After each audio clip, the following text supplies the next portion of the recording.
Hola a todos, soy Pablo Veloso y muchas veces nos pasa en el camino espiritual que nos ponemos a practicar meditación, nos ponemos a practicar contemplación, hacemos prácticas muy profundas, pero hay un elemento que pertenece a la mística que es ese plasmar esas experiencias a lo largo de la historia por parte de distintos místicos en sus escritos. Y esa palabra viva, esa palabra que a veces es la propia escritura, la Biblia, y otras veces es la experiencia de primera mano de estos místicos, se nos pasa por alto. Y eso hace que, bueno, que nuestra práctica no deje de ser profunda por eso. Sin embargo, que a veces algunos problemitas que podamos tener, algunas dudas, algunas inquietudes, algunos como atajos que podríamos encontrar en el camino, no los vemos porque estos místicos nos los han contado, pero a veces no accedemos a esa bibliografía porque quizá nos da cierto temor no entenderla, sentimos que no estamos preparados o sencillamente no estamos acostumbrados a esa lectura. Nos parece, vaya a saber qué. Entonces, la propuesta que vengo a contarles tiene que ver con animarse a hacer una hermenéutica, una interpretación tanto de los escritos de estos místicos como también de la propia Biblia. Les voy a mostrar compartiendo aquí la pantalla, les voy a mostrar directamente eh, este dossier, este escrito que armamos con mi amigo Marco, de Amigos del Desierto, que se llama Espacios del No Saber. Espacios del No Saber. Y va a consistir en encuentros donde vamos a trabajar la lectio, la lectura de la escritura de la palabra silenciosa, la sabiduría perenne, es decir, aquella tradición primordial que bien nombraba Leibniz, el filósofo alemán, y también la famosa catena áurea, la cadena de oro que va recorriendo toda la historia, de la historia de la mística, ¿no? La mística ecléctica, es decir, esa mística que descubrimos que está en distintos autores por igual, el conocimiento divino, la ciencia negativa. La ciencia negativa es la ciencia del místico, es la ciencia apofática, es ese descubrimiento que a Dios no se lo puede guardar, ¿no? Entre las manos o apresarlo o aferrarlo, sino que siempre se nos escapa. Van a ser grupos de lectura también, trabajando la esiquía, es decir, la paz del corazón.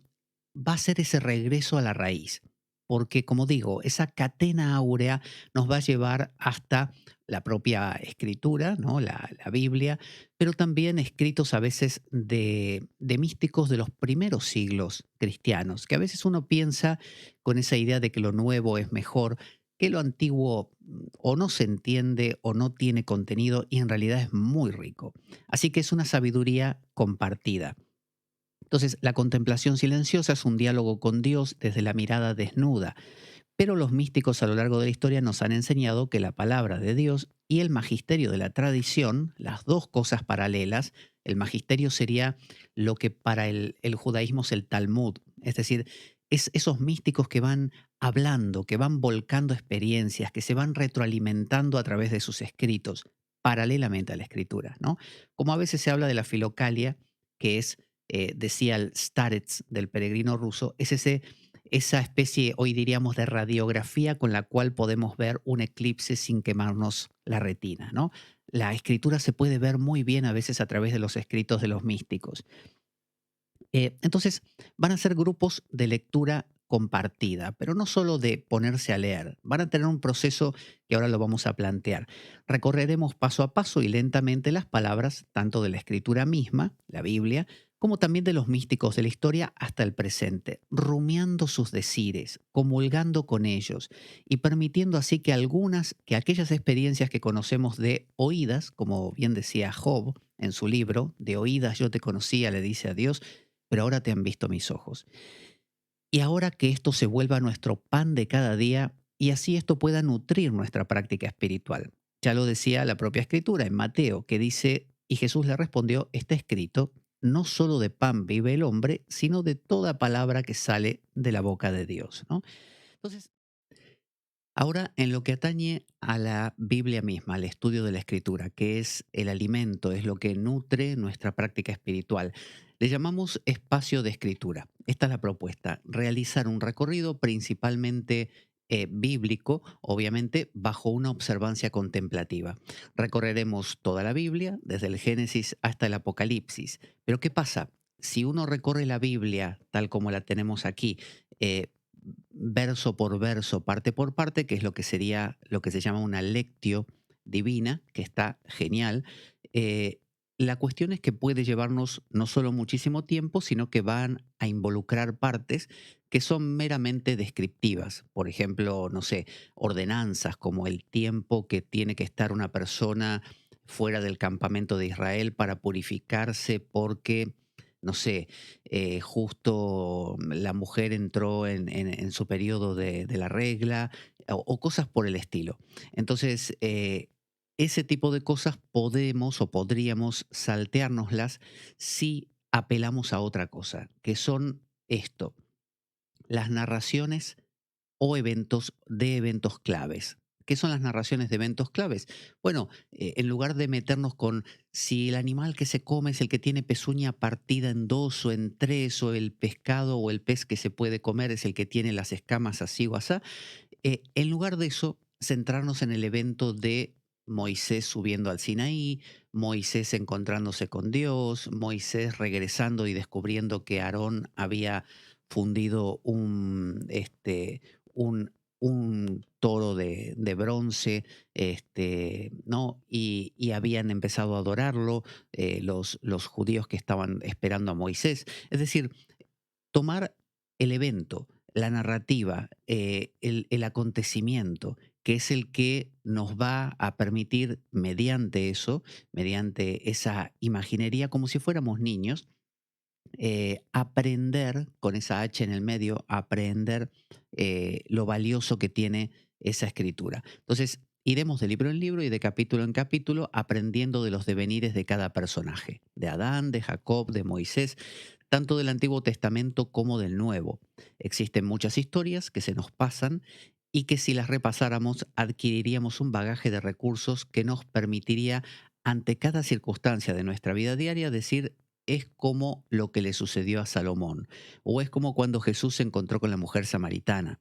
Es decir, si uno recorre estas historias, que yo recuerdo de niño, veía un programa de dibujos animados llamado El Superlibro, donde un niño, una niña y un robot viajaban por el tiempo hasta épocas como la de Moisés o Jacob o Abraham y Jesús también, nos iban contando, nos iban mostrando a los niños el acontecimiento. Y eso se me ha quedado grabado.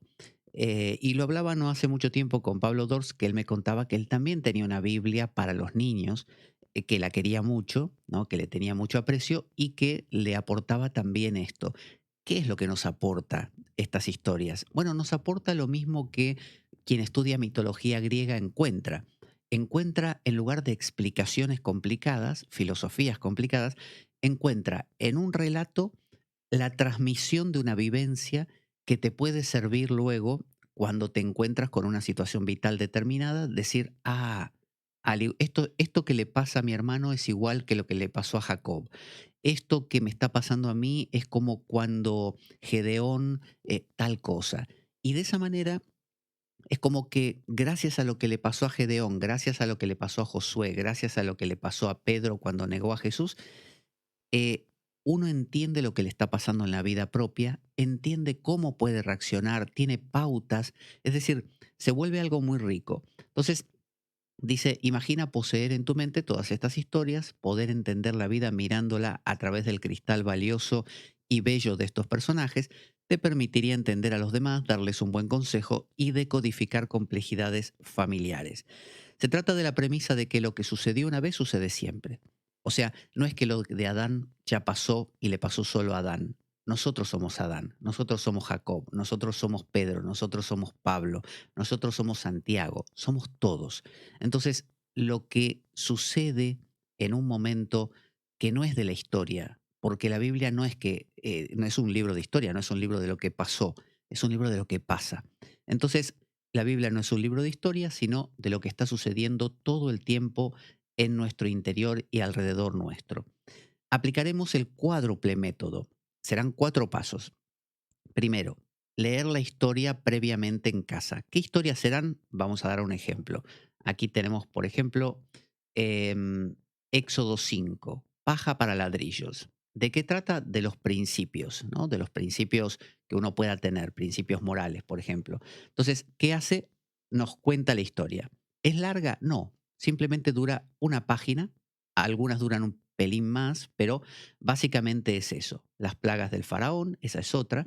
Pero fijémonos cómo van a continuación, ¿no? Éxodo 5 del 7 al 13 y la siguiente va Éxodo 7, eh, verso 8, hasta el 9:35. Y la siguiente historia va Éxodo 13, o sea, van correlativas. No es que saltamos de un lado al otro de la Biblia o nos perdemos muchas historias.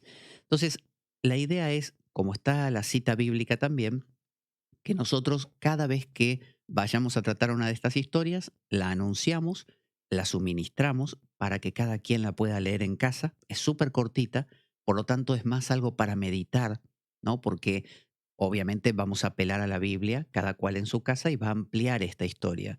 Va a buscar el contexto, de dónde viene, en qué marco está, qué estaba pasando en ese momento. Entonces, no importa que no lo hagamos, no importa que solamente nos quedemos con la historia en sí es riquísima. Así que leemos la historia, que no es más que un extracto de, o sea, un fragmento de ese libro bíblico. Después nos encontramos en clase, aquí está, el primer paso es leer la historia antes de la clase y meditarla individualmente. La segunda parte, el segundo paso lo hago yo, que sería contextualizarla. A qué libro bíblico pertenece? ¿Qué personaje se involucra? Yo les voy a contar un poquito de qué libro es de la Biblia, de qué se trata ese libro, qué está pasando en el momento en que esta historia ocurre, quiénes son un poco esos personajes. Tercer punto, comprender la historia. Aquí, entre todos, vamos a ir pensando lo que pasa. ¿Por qué Isaac hizo lo que hizo? ¿Por qué el faraón se negó a dejar al pueblo judío salir? ¿Por qué Jonás no quiso aceptar ir a Nínive a predicar? ¿No? Todos los detalles. ¿Por qué no le caían bien los ninivitas a Jonás? ¿No? ¿Por qué Dios elige que se lo coma un pez y no, no sé, dormirlo como a Adán? O sea, vamos a ir pensando el evento. Y luego el cuarto punto, son solo 4, el cuarto es reflexionar. Reflexionar en el sentido también de reflejar. Así que lo que vamos a buscar es que eso que le pasó a Jonás, a Job, a Moisés, a Abraham, a Jesús, a Pedro, a quien sea, eso cómo se vive en nuestra vida diaria, qué nos transmite para nosotros en tanto individuo, en tanto familia, en tanto sociedad. Entonces, vamos a ver siempre esos 4 pasos. Son muy fáciles. Repasar en casa la historia, meditarla un poquito. En la clase está mi contextualización y mi más o menos explicación. Luego, como una introducción, luego está entre todos el comprender lo que está pasando ahí y el último paso es aplicar. Cuando aprendamos a hacer esto, es buenísimo porque después lo podemos aplicar a cualquier cosa. Podemos leer nosotros mismos la Biblia, podemos leer a los místicos, podemos leer lo que sea y nos va a permitir con estas 4 herramientas extraer sentido. Entonces, se trata de volver a ser como niños y acercarnos a la palabra, tal como Jesús lo enseñó. Jesús dijo así en Mateo 19:14, dejad que los niños vengan a mí y no se lo impidáis, porque de los tales es el reino de los cielos. Em, Así que vamos a utilizar la Biblia del Peregrino, que es una Biblia muy reconocida. Vamos a utilizar también para lo que es el Nuevo Testamento la sinopsis de los 4 evangelios de Juan Leal y también todas las historias de la Biblia de John Walsh, que son estos extractos están en un libro de este hombre, John Walsh, que ha hecho esta recopilación. Nosotros las vamos a utilizar, son historias que son la Biblia misma, es decir, están extraídas de la Biblia. Así que vamos a ir desde el Antiguo Testamento hasta el Nuevo. Cuando estemos en el Nuevo, vamos a apelar mucho a Juan Leal, que lo que nos hace es una sinopsis de los evangelios. ¿Por qué quiero simplemente presentar por último esto? Aquí la Conferencia Episcopal Española hace un delineado de los libros que componen la Biblia. Nosotros en el Antiguo Testamento podemos dividir todo en Antiguo y Nuevo. Ya conocemos eso. El Nuevo es muy fácil. Son los 4 evangelios, los Hechos de los Apóstoles, las cartas Paulinas, las cartas de Santiago y Pedro y finalmente las cartas de Juan, Judas y el Apocalipsis. Podríamos decir que el Nuevo Testamento se compone de los 4 evangelios y todas las cartas más el Apocalipsis, ¿no? Eso sería el Nuevo Testamento. Ahora el Antiguo. El Antiguo tiene primero 5 libros clásicos que se llaman Pentateuco. Son los 5 libros de Moisés, el Génesis, el Éxodo, el Levítico, Números y Deuteronomio. Enseguida viene lo que se llaman libros históricos, que son relatos como de eventos, de historias. Josué, Jueces, Ruth, em, Esdras, Judith, Tobías, Nehemías, Reyes 1, Reyes 2, Samuel, todos esos libros. Después vienen los libros sapienciales o poéticos, que son libros de sabiduría, como Job, Salmos, Eclesiastés, Eclesiástico, Proverbios, pero también poéticos como el Cantar de los Cantares, que le gustaba mucho a San Juan de la Cruz. Luego vienen los libros proféticos, los famosos profetas, Daniel, Ezequiel, Baruch, ¿no? Amós, Abdías, todos ellos. Y ahí termina. Así que el Antiguo Testamento tiene, podríamos decir, los libros históricos, incluiríamos el Pentateuco ahí, los libros de sabiduría y los libros de profecía, los proféticos, como si fueran 3. Entonces, ¿qué vamos a hacer? Si hiciéramos una lectio, nosotros tendríamos que ir recorriendo cada detalle de cada uno de estos libros. Eso es lo ideal. Pero quizá es muy bueno tener esta primera aproximación que estamos presentando, que es mirarlos como historias, es decir, extraer pequeñas islas que son las historias, y las historias, al igual que hacía Jesús, Jesús contaba parábolas porque él sabía que un cuento resume y transmite mucho más que un montón de explicación.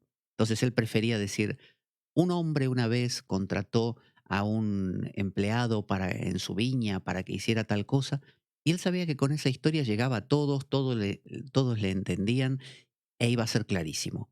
En lugar de explicar, no, bueno, hay que portarse bien, porque esto, por lo otro. A veces la parábola es más profunda en ese sentido. Por eso vamos a apelar a estas historias. Vamos a volver a ser como niños, vamos a volver a conectarnos. Y lo bueno es que cuando hagamos este rastrillaje, esta pasada por toda la Biblia, con todas estas historias nos van a quedar. Y cuando nos pasen cosas en la vida cotidiana o le pasen cosas a los que nos rodean, vamos a poder decir, eh, mira, yo conozco una historia o me acuerdo de cuando, por ejemplo, la venida del Espíritu Santo, el Pentecostés. Esto es como el Pentecostés, ¿ves? Tú eres una maestra en esta sala, en esta aula de enseñanza, y tú tienes muchos niños y hay que respetar las diferencias de cada uno. Cada uno tiene su tiempo, al igual que en el Pentecostés, cuando bajó el Espíritu Santo y a cada uno le dio algo diferente. Entonces te sirve la historia. Esa es la cuestión. Así que volvemos aquí al programa. Recordemos que nuestro programa se basa en varias opciones. Una es el espacio de la escritura misma.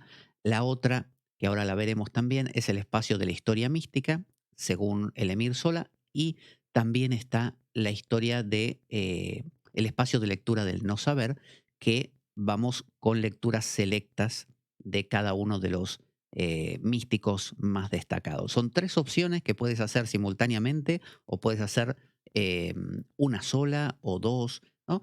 Va a haber un formulario al que vas a poder acceder a través de este mismo PDF, picando aquí, em, y si no, se te va a enviar aparte, ¿no? Para que tú puedas, a través de llenar ese formulario, podamos tener esa información de cuál es el curso que te interesa, de distintas inquietudes que puedas tener y nos puedas transmitir.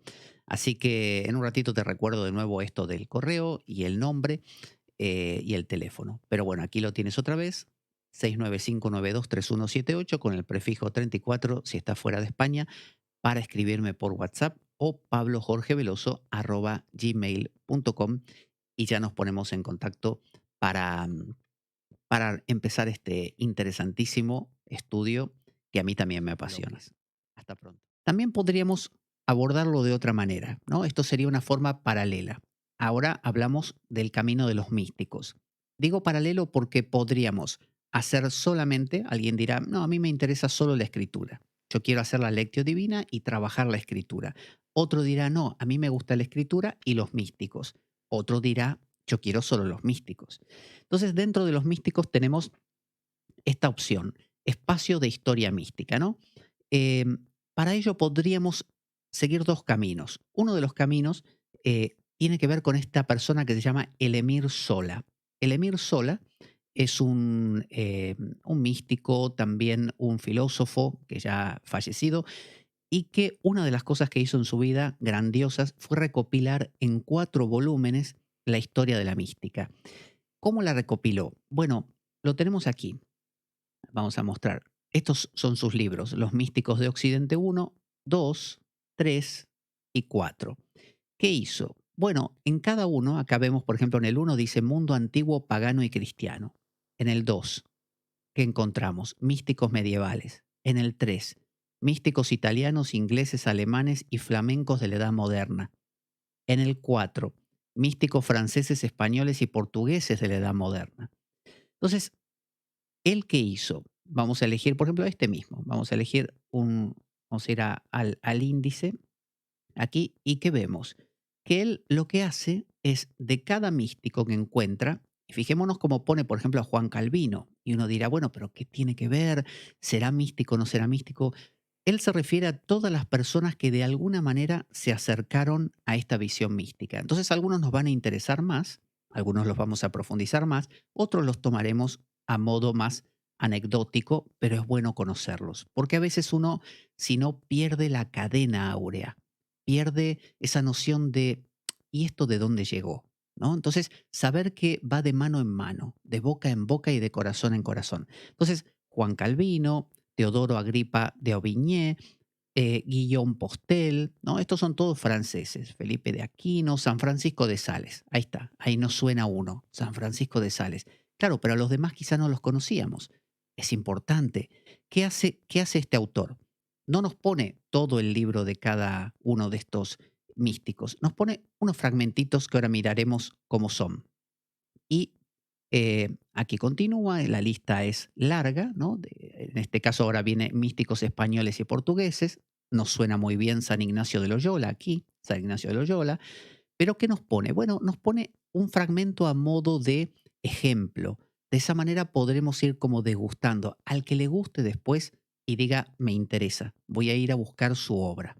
San Francisco de Osuna, ¿no? Ese es muy conocido también, San Pedro de Alcántara. Ya los que son españoles nos suenan mucho, San Juan de Ávila, ¿no? Luis de Granada. Entonces, cuando vamos al texto mismo, descubrimos que lo que hace es eso. Aquí pone el nombre de uno de los místicos, nos pone una reseña muy cortita que es esta, de cómo es su vida, muy corta, y enseguida nos pone un fragmento, el verdadero espíritu del Carmelo, por ejemplo, la humildad. Entonces el fragmento es este trocito que vemos aquí, lo vamos a achicar un poco, ahí. Este trocito a veces pone 2 fragmentos, este es el segundo fragmento, las aspiraciones, ahí, y normalmente ahí termina. Acá pone uno más, el gabinete místico. Y ya pasa al siguiente, Pierre de Berulle, ¿no? Entonces, no es que vamos a leer todos los fragmentos, quizá leamos uno de cada uno en casa. El procedimiento va a ser este, tanto para la lectura de la Biblia como para los místicos. Anunciamos cuál va a ser el fragmento que vamos a leer, lo leemos en casa durante la semana, lo meditamos, lo repasamos y cuando venimos a la clase, lo que vamos a hacer es eh, yo voy a dar una especie de explicación del personaje del que se trate, o si es un capítulo de la Biblia, una reseña de lo que está sucediendo. Vamos a trabajar con 2 parámetros, el parámetro de comprender y el parámetro de reflexionar. Entonces, primero vamos a intentar comprender qué nos está contando este místico o la palabra, la escritura, que nos cuenta qué está pasando, qué hace Jesús, por qué los fariseos hacen lo que hacen. Vamos a pensar la situación primero, ¿no? Lo mismo con estos místicos. Vamos a pensar qué nos está diciendo. Una vez que entendemos qué nos dice y por qué nos lo dice, vamos a pensar cómo, vamos a reflejar, a reflexionar.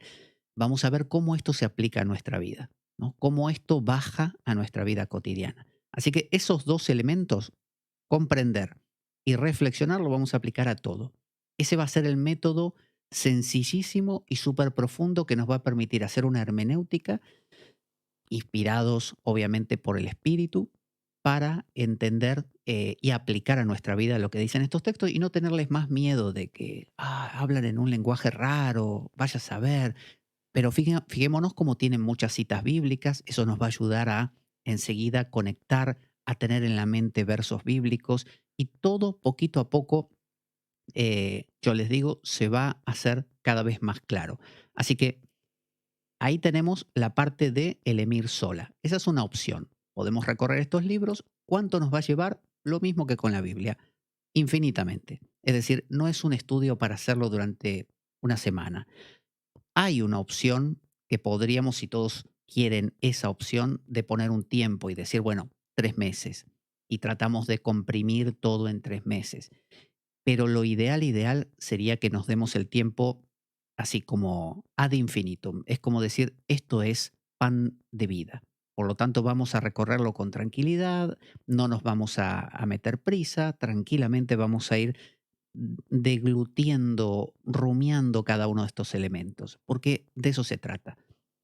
Entonces, o sea, ¿qué hay más bonito que esto? No sé, para mí esto es el, el pan de cada día, me encanta a mí.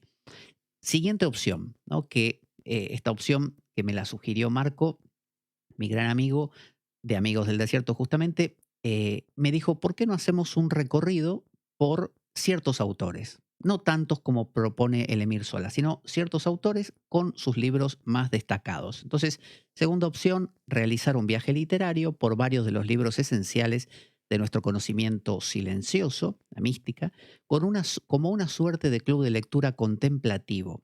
Abordaremos la lectura primeramente en un plano individual y en las sesiones grupales recibiremos una introducción sobre el texto leído y concluiremos con las diferentes visiones que los miembros han interiorizado. Es el proceso que les contaba. Primero leerlo en casa, luego vamos a la clase, digamos. eh, yo doy una reseña, una introducción, más o menos una opinión de lo que está ahí sucediendo y luego abrimos a intercambios, opiniones, sensaciones, aplicaciones prácticas de lo que estamos viendo. Como punto de partida, comenzaremos con Dionisio Areopagita, La tiniebla es luz de María Toscano y Germán Ancochea Soto, que nos presenta la base misma del misticismo cristiano. Este libro, que se basa en Dionisio Areopagita es como el puntapié inicial. Él arrancó toda la mística en el mundo cristiano porque él escribió lo que se llama la teología mística y fue el primero que empezó a hablar de este punto de vista eh, apofático, este punto de vista del silencio. Así que María Toscano, que es una gran erudita en estos temas, acompañada en este caso por Germán Ancochea Soto, este libro va a ser nuestro punto de partida. ¿Lo vamos a leer entero? No. Vamos a ir tomando los fragmentos que nos parezcan más útiles para ir profundizando, en este caso, a Dionisio. Y después pasaremos a estos libros, ¿no? Lo tendremos, vamos a hacer un recorrido visual. Tenemos las Eneadas de Plotino. Plotino no era cristiano en sí, pero mucho de la mística cristiana viene de él. Viene de él. Así que leer, conocer un poco cómo hablaba y de qué hablaba, nos va a hacer entender mucho de la visión cristiana de la mística. Entonces, de Plotino tomaremos algunos fragmentos para poder pensarlo y entenderlo. Y ahí iremos viendo esa cadena. Luego veremos a Juan Casiano. Juan Casiano, de los padres orientales, es el primero que viene a Occidente y arma las bases o sienta las bases del monacato occidental. Y si uno va o ha ido a hacer un retiro espiritual a un monasterio trapense o benedictino, sabrá que la regla de San Benito, mientras uno come, se le lee las colaciones de Casiano o las instituciones de Casiano. Es muy normal. Entonces, Casiano Padres del Yermo, justamente del desierto, nos hablará mucho de la vida espiritual, de la austeridad, de la lucha contra los demonios, así le llamaban. Entenderemos ese léxico que nos parece tan raro, ¿no? Así que hablará de la oración de Jesús, montones de cosas, pero lo importante es leerlo de él. O sea, no, a veces lo escuchamos de oídas, de terceros. Está muy bien eso, es inspirador, pero a veces ir a las fuentes también es importante. Luego, Meister Eckhart, maestro de la escuela renana, un alemán, maestro de muchas beguinas y vegardos también. Bueno, Meister Eckhart, eh, totalmente del silencio, de la no dualidad. Bueno, tratados y sermones. Quizá los sermones son mucho más cortitos, concisos, trabajan un tema puntual. Los tratados son un poquito más largos, así que podremos ir justamente a algunas de sus sermones más interesantes y lo mismo, leerlos en casa, al llegar, trabajar un poco, plantear las ideas principales, luego dialogarlo, pensarlo, expresar sensaciones y ver cómo lo podemos aplicar a la vida cotidiana. Luego, otro clásico, son todos clásicos estos, la nube del no saber.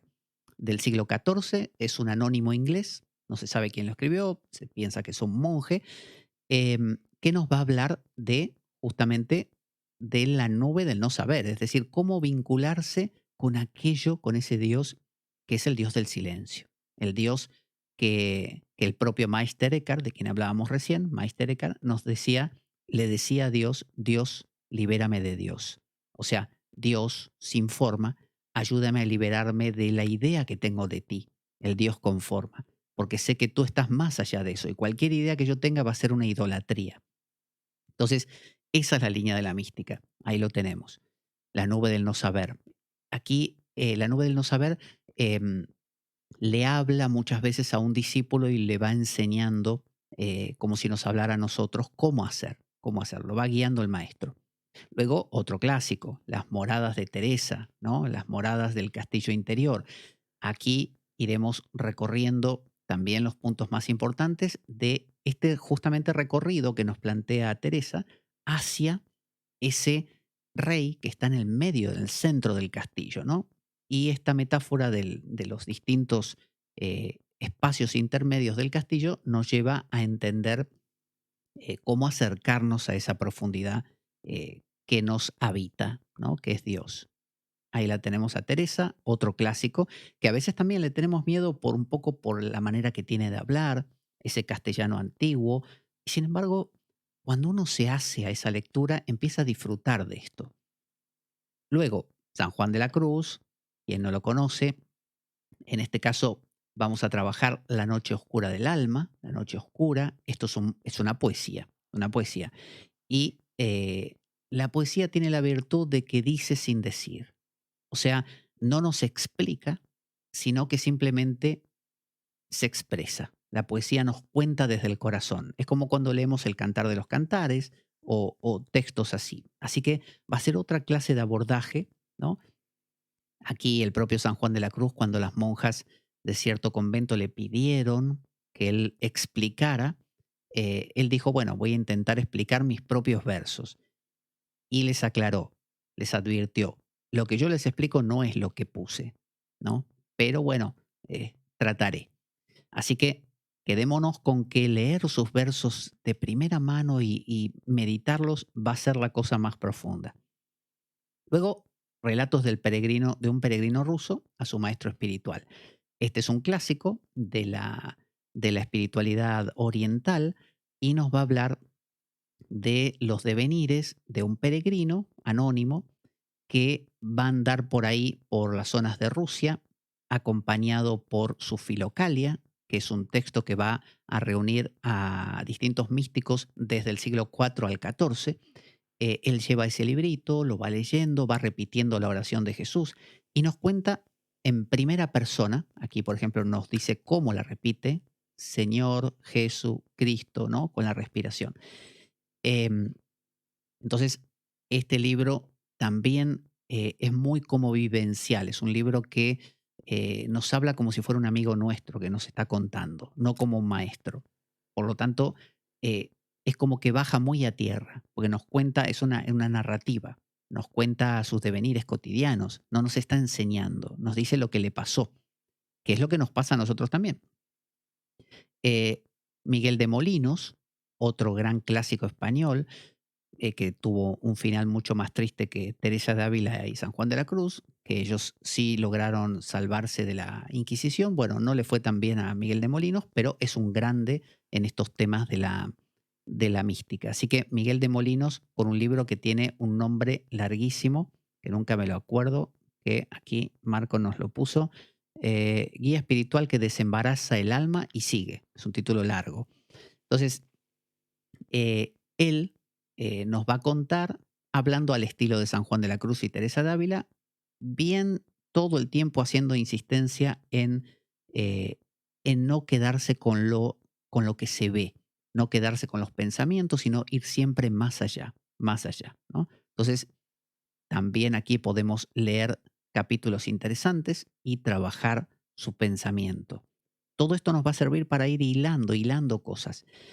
Luego, un clásico de clásicos que es uno de los preferidos de Pablo Dors, de los Amigos del Desierto, que es Escritos Espirituales de Charles de Foucault o Carlos de Foucault. Bueno, sabemos que Carlos de Foucault, Charles de Foucault, era un francés de una vida como San Francisco de Asís o como San Agustín, bastante controversial, y luego entró a la fe, se fue al Sahara, que ahí es donde acabó sus días, y ahí encontró una espiritualidad muy sencilla y a la vez muy profunda. Entonces, nos va a hablar, lo interesante de Charles de Foucault es que habla de una manera como un hermanito pequeño, como alguien que habla mucho desde el corazón, no desde la cabeza, no desde la erudición tampoco. Entonces, trabaja muchos versos bíblicos que él va desarrollando, pero con esta sencillez y a la vez profundidad, que es la cuestión. Así que ahí tenemos. Luego tenemos a Simone Weil, que era una filósofa francesa de origen judío, pero que en el final de sus días se acercó al cristianismo, murió de tuberculosis, vivió a caballo entre las dos guerras mundiales. Fue una gran activista. Camus, el gran Camus, dijo que ella era una grande justamente, y aquí nos va a hablar de muchos temas místicos, ¿no? De la mística. Este libro se llama La gravedad y la gracia, ¿no? Nos va a hablar de la gracia divina, del amor, ¿no? Acá vemos en el índice, em, nos habla de la cruz, la violencia, el mal, el amor, las ilusiones, el yo, ¿no? La desaparición, todo. Muy interesante, muy interesante. Luego tenemos a Thomas Merton, uno de estos grandes benedictinos que fueron llevando, hicieron esa conexión entre, en este caso, China, Japón y Occidente, y ellos trajeron el Zen, el budismo Zen, la meditación Zen a Occidente, a los conventos y monasterios. Así que él es uno de estos primeros, junto con Thomas Keating, John Main, que traen este abordaje meditativo, meditación sentada, muy al estilo oriental, como hoy se practica la contemplación cristiana, y resulta muy renovador, trabajando también con la oración de Jesús. Así que Thomas Merton, mucho más cerca de nuestro tiempo, muy de nuestra época, con un léxico que ya entendemos, que ya se conecta con nosotros, porque hasta Simone Weil, dentro de todo, vivió en una época de guerras mundiales, más alejada de nosotros. Thomas Merton, más cercano. Luego tenemos a Yalix, Franz Yalix, otro de los preferidos de Pablo Dors, en su libro Ejercicios de Contemplación. Bueno, Yalix es otro que es como Charles de Foucault, tiene esa simpleza. Aquí son ejercicios que él le da a un grupo de estudiantes de espiritualidad, y él tiene esa simpleza de lo cotidiano, del diálogo, de no imponer nada, sino de ir interaccionando justamente con el otro. Así que acá, hasta con diálogos puestos con nombres, Bárbara, Andrés, ¿no? Félix, él lo que busca es que nos sintamos identificados, que seamos nosotros mismos esos, María, Félix, Martín, ¿no? Y a la vez nos está enseñando, nos está contando grandes cosas. Pero él tenía la virtud de utilizar la la vivencia de cada cual en lugar de imponerle una enseñanza. O sea, primero dialogar y en el diálogo ir descubriendo qué era lo que hacía falta, qué espacios hacía falta llenar, no intentar llenar lo que no hacía falta llenar. Así que aquí nos va a enseñar eso, nos va a enseñar humanidad, nos va a hablar también de la oración, la meditación, la contemplación, de todas estas cosas, eh, pero, como digo, con este toque humano, Yalix. tan clásico de ella. Entonces, luego este PDF lo suministraremos para que cada cual también lo pueda profundizar y leer. Va a haber un formulario aquí. Estas clases las vamos a hacer a través de Zoom, de la plataforma Zoom. Vamos a hacerlo así de forma virtual para que cualquiera que esté en cualquier parte del mundo lo pueda hacer. Em, y aquí, bueno, hay una pequeña reseña de quién soy yo por si no me conocen. Eh, Normalmente suelo dar clases sobre temas que tienen que ver con la teología, con la filosofía, con la psicología y suelo dar anualmente formaciones o clases para los amigos del desierto, donde hemos ya trabajado muchos temas como Cristo como arquetipo, hemos trabajado el monacato, la historia del monacato, hemos trabajado las cartas paulinas, hemos trabajado místicos a lo largo de la historia, hemos trabajado también personajes del Antiguo Testamento, y ahora mismo estamos trabajando o cursando la filocalia. Así que esta es la propuesta. Es una propuesta para que nuestra vida espiritual se vuelva más profunda, no a través de nada extraordinario, sino a través de algo muy simple y ordinario, que es apelar a lo que está escrito. Es decir, no solo las experiencias, que sí son muy valiosas, sino también lo que está reflejado, tanto en la escritura misma como en los escritos de los místicos. Así que los invito a que si quieren participar, si les gusta esta idea, que se comuniquen conmigo, que lo hagan saber, que me lo hagan saber. Aquí abajo están los datos. Me pueden buscar en las redes sociales.